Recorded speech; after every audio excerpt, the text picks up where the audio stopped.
Псалом 118, стих 1. «Блаженно непорочный в пути, ходящий в законе Господнем». Закон Господень – это Тора или Пятикнижие Моисея.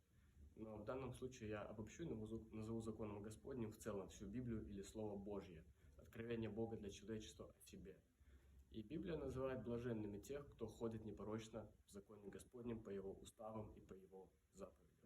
Господь требует от нас святости, ведь Он неоднократно говорит в Своем Слове: «Будьте святы, потому что Я свят». Господь не терпит никакого греха, не терпит никакого компромисса к греху. И для этого нам нужен Иисус Христос, чтобы благодаря Его крови мы могли иметь святость, иметь непорочность, иметь чистоту пред Небесным Отцом, потому что кровь Иисуса Христа, она сильна смыть и очистить нас от всякого греха.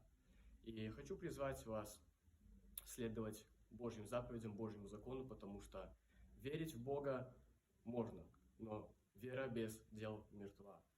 Господь требует от нас святой, чистой и непорочной жизни, ведь вера должна приносить плоды.